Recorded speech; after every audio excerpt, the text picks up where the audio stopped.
length of the reel. We have a 28-foot reel, which allows you to go out everywhere you need to go, slash hack as far as you need. It's a little bit better for foiling if you want a little bit slightly longer rope. The Junior is just great for getting out for all the wake surfing needs that you have. You can foil with it. You're just going to want to make sure you know where this reel runs out. That's the key. There's a cotton rope at the end. As soon as you see the cotton rope, you know you've gone far enough and you need to stop. So you can set this up dry on your boat, know where that cotton rope is located. You'll know exactly how far somebody can go, and you won't have to worry about your reel getting caught. You should have in your package a boom, one base with a lanyard, a FLXProtect rope. May look like any other surf rope, but we'll show you why. A bag of accessories, and one reel. FLXProtect rope is here. This is a bungee inspired rope. All that does is help us to shrink the length of the rope when it's at rest, as well as get it out of the hands of the rider when they fall. Fantastic for any type of surfing, foiling, or riding behind a boat. All right, we measure our rope. We know exactly where we want to be on the tower to get us to that 10-foot off stern. First thing we're going to do is we're just going to make a hole by taking the strands and pulling them apart in the middle. And once you get that hole, we're going to tuck the long piece through that hole to make a loop. That loop now just goes over your tower. And away you go. A little bit about your base. We want to make sure that when you are installed, this screw is completely finished of all its thread. It does have a long thread. That will help us from bending this part of the base if everything is intact. Secondly, your foot, when you do adjust that, it does not need to be adjusted super tight. It just needs to make sure that the base doesn't wobble when you're done. Thirdly, to move your boom, you can adjust it any way that you'd like. I suggest actually removing the boom to do it. It is much easier. You can do it with the boom in it. When you're done for the day, you can either remove the boom, put the boom vertical, remove the base. So there's a lot of options in how to tear down your rope. There are a couple of safety features on the RopePal that are very important to go over. One is your clip. This clip is designed to break at 25 pounds per square inch. That way, if there's any sort of a failure or too much tension, it will break first before breaking anything on the reel or pulling on the boom or your boat.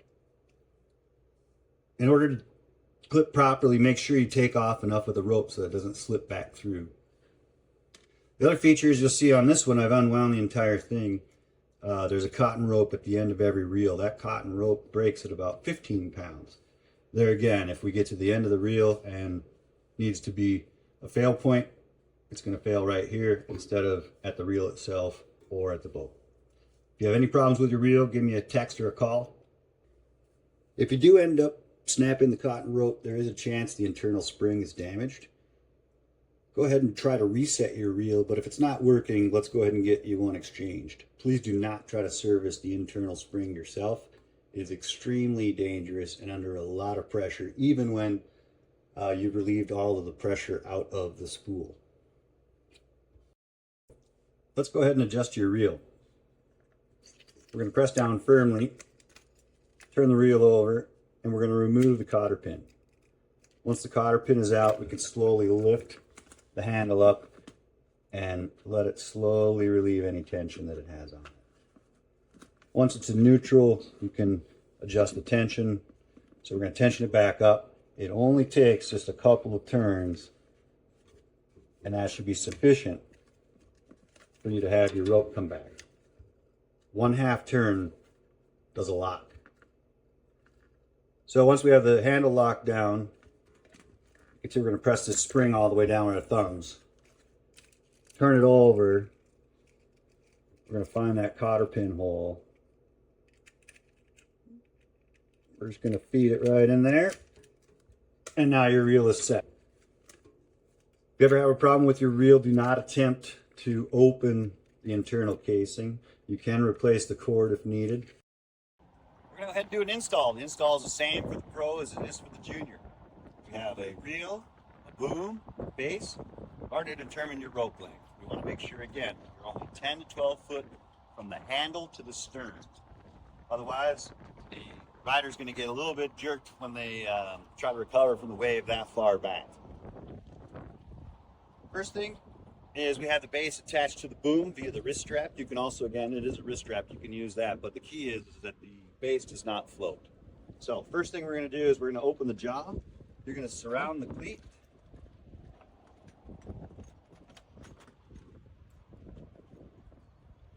We're going to tighten up the jaw screw all the way. Then we're going to put the foot down just enough to keep the base from moving, and you're done. Installed. Next thing we'll do, we'll take our boom. We're going to open it up.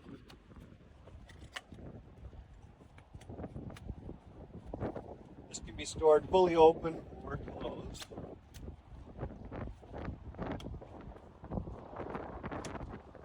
We have our reel.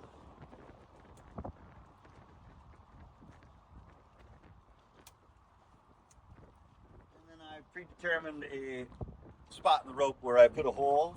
I put a couple of these little rubber grommets through there. They just help save your rope. I like to double them up too, that way they stay nice and long and fresh. You're installed. The nice thing about this base is you can push button this boom and it comes right out for storage, docking, moving, anything you want to do. If you're lucky enough to keep the base on, I would suggest just doing it. If you do need to change your boom angle, I would suggest doing the boom out. It's just a lot of weight that's on here. Also, do not unscrew this fully or it will come apart. Just going to need to unscrew it just enough to be able to twist your boom to the direction you want it. If you do want to have your boom straight up and down for driving, you can definitely have it that way for transport. But again, I still recommend adjusting the boom with your boom out of the socket. Time to switch from goofy to regular. Oh wait, we don't need to. We pick everybody up from the starboard side. You are more than welcome to go ahead and put the device on the port side if you choose to. We like to pick everybody up so that the driver has clear visibility. Basically, anybody's going to ride by, grab the rope, head back to the center, get up, and choose whichever way they're going to ride. Let's talk about putting your RopePal to use. We like momentum. Therefore, we usually coast by our surfer at idle speed or less. They're going to grab the handle, prepare for launch.